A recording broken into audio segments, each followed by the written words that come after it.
Hello, welcome.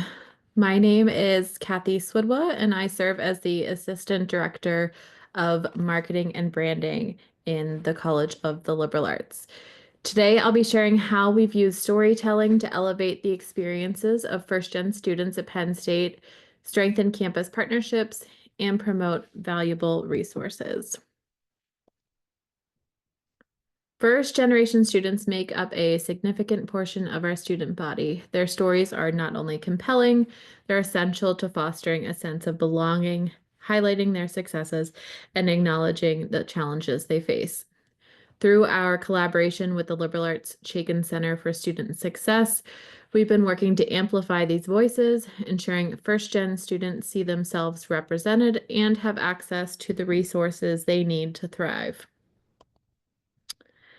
Our efforts focus on three key goals when it comes to first gen storytelling.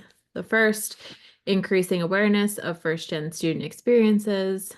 The second, promoting available resources and opportunities. And the third, highlighting both successes and challenges to foster inclusivity and community. By achieving these goals, we aim to create a stronger support system for first-gen students and inspire action among our campus community. So, how we're doing it. First, increase capacity. To increase our capacity for first-gen storytelling, we've taken intentional steps, including hiring an intern to assist with research and outreach. This year, we hired a Stratcom intern who is housed within the Liberal Arts Chaikin Center. She's been able to focus on their social media, event promotion, and storytelling, and we're really grateful to have Jenna on the team. We've also strengthened collaboration with the Liberal Arts Chaikin Center, not just through our shared intern, but also through biweekly meetings and better communication. This has allowed us to source more student stories and ensure a diverse range of experiences are represented. This strategic approach has helped us be more proactive and efficient in our storytelling efforts. What we've done. So let's look at some of our past initiatives. One of the major initiatives has involved tapping into the First Gen National Student Celebration every November. We solicit testimonials through a variety of digital and social media assets, such as digital signs, newswire graphics, and Instagram stories to get the message out widely. So here are some of those examples. Looks like the Instagram stories a little messed up, but I promise it looked better uh, at the time. We then turn the submissions that we get into social media graphics that we then share to amplify student and alumni voices. We also use this campaign as an opportunity to solicit additional student stories through a call to action at the end of the carousel or post. So the goal is that we'll get even more stories, which we can then either turn into a post like this on social media, or we'll add it to our list of future stories to write for Penn State News. Another significant development last year was the launch of our First Gen webpage, which is a dedicated space where students can find key resources, upcoming events, testimonials, and even submit their own stories. New initiatives this year. So, building on our past successes, we've introduced several new initiatives to further strengthen first gen storytelling.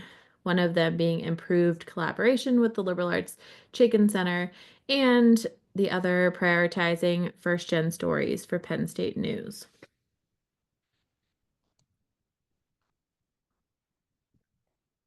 As I mentioned, we have a new Stratcom intern housed within the Liberal Arts Chaikin Center. She's been able to write a Penn State news story for us every 2 to 3 weeks. She also manages the Chaikin Center social media accounts and event promotion. I also meet bi-weekly with the Chaikin Center and our shared intern to discuss upcoming event promotion, website updates, social media planning, merch, and more, which has really helped open up communication between our two offices. We're also prioritizing first gen stories for Penn State News to ensure they receive broader visibility and expanded our outreach efforts to source story ideas. So, my bi-weekly meetings with the Chaikin Center also provide an opportunity for me to ask about potential student spotlight ideas. I also meet with other student services offices on a monthly basis and ask them for story suggestions. The Chaikin Center also has a Chaikin Scholar alumni group on LinkedIn, which has helped us find some recent grads who were first gen. We have a communicators community, which includes all of the comm reps from all of the units in our college. And I'll regularly ask the group to keep an eye out for students or alumni doing neat things or who have impressive stories, and to let me know through a story submission form on our college's brand guide website. These efforts ensure we're consistently sharing impactful stories and reaching a wider audience. And one benefit to our college is that a lot of our students have multiple majors or minors, often outside of our college. So when we share a story about a student with one major in our college and another major in a different college, we reach out to that unit to make them aware of the story, and we'll tag and collaborate with that unit on social media to increase the reach of our story.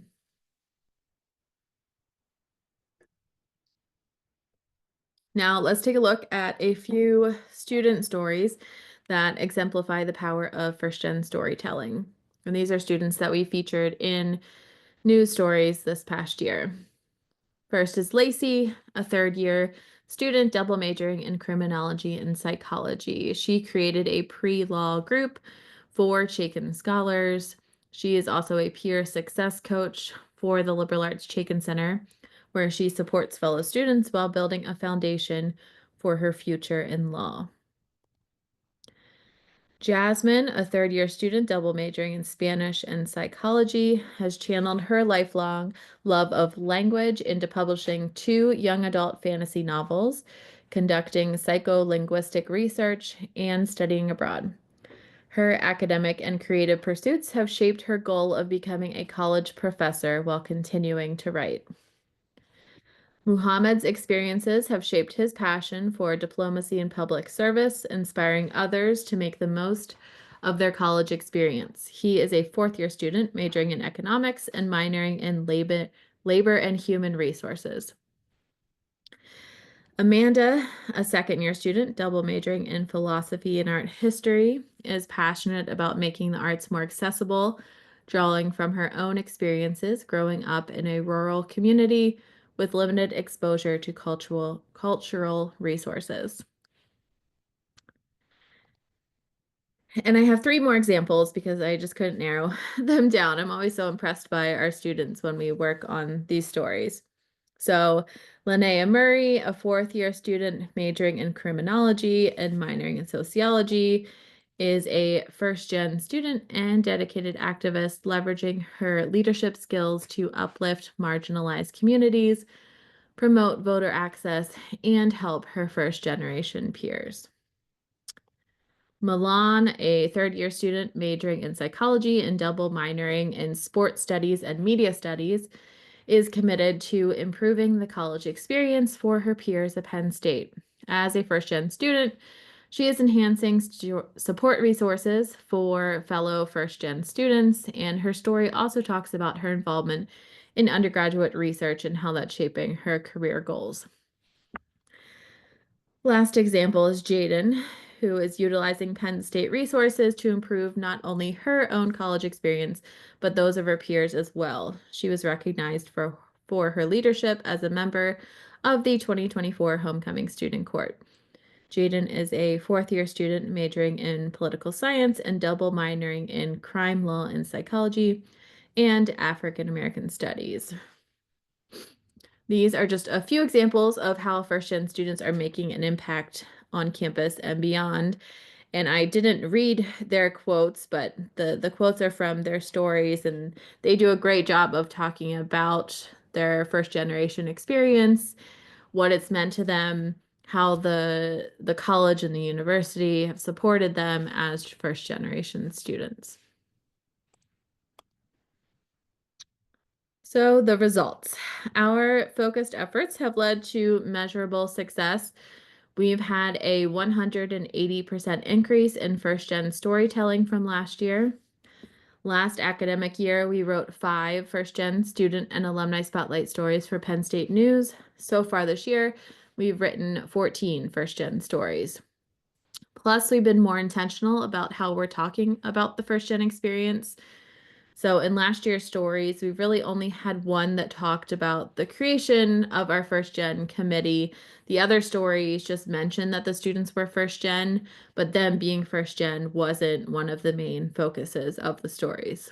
This year, we're making sure that we emphasize the first gen element of the student's journey in their story if they're willing to talk about it, which they all have been so far, and which you could see in the story examples that I just shared. We've also been able to build stronger relationships with stakeholders. The Liberal Arts Chicken Center has obviously been one of those stakeholders, as well as the rest of our student services offices. Each time we publish a story, we share that story with Alumni Relations and Development in our college to encourage them to send the story along to alumni and donors who may be interested in the topics covered in the story. In addition, oh, and they also will share, if the student has received funding from donors, a Alumni Relations and Development will forward that story on to the donors as well as a stewardship. In addition to sending each story to Alumni Relations and Development, we send it to our deans and the heads of the departments the featured student is part of. We'll copy the featured student on the email as well, and this gives the deans and department heads an opportunity to reply directly to the student to congratulate them, recognize their good work, and thank them for being such a great ambassador for our college. The students will often reply sharing how grateful they are for the support from the college. And just a couple weeks ago, the dean requested to meet with the 30 plus current students we featured in news stories so far this academic year. That's all of the students, not just first gen students. So we'll be organizing that event for early April, and that event will be another opportunity for the dean to get to know the students on an even more personal level and for the students to feel appreciated and better connected to college leadership, their peers, the liberal arts community. So I'm looking forward to that event. And then lastly, our efforts this year have helped provide greater visibility for first gen student experiences and resources. As I mentioned, we're not just saying this is a first gen student and moving on in their story. We're highlighting their experiences, both positive and negative, and using these stories as an opportunity to help students learn more about the resources and opportunities in our college and at the university. So, looking ahead, we plan to continue expanding our storytelling efforts and growing our library of student narratives, strengthen engagement with faculty, staff, and students to source more stories, and leverage additional media and communication channels to maximize our reach. As a takeaway from this session, we're providing you with social media graphic templates to help you share the stories of your first gen students and alumni. We've created these templates in Canva and have provided a PDF with instructions on how to use them, which also includes a few social media best practices. Because our first gen efforts are closely tied to the Liberal Arts Chicken Center, we typically use Chicken Center branding when promoting first gen stories. However, you can change the colors, images, text, word marks, etc. to better align with your unit's branding once you've made a copy of the template in your Canva account. So that is it. We'd love to hear your ideas and discuss how we can further elevate first gen storytelling across campus. Feel free to reach out to me via email and follow our efforts on social media through our college's accounts and the Liberal Arts Chaikin Center's Instagram. Finally, I want to give a huge shout out to my team for all the work they do to make our first gen storytelling possible, from creating marketing assets to updating websites and coordinating social media. Their dedication and expertise is essential to amplifying these student voices. So thank you all for your incredible work. And thank you everyone today for your time. I look forward to continuing the conversation. Thank you.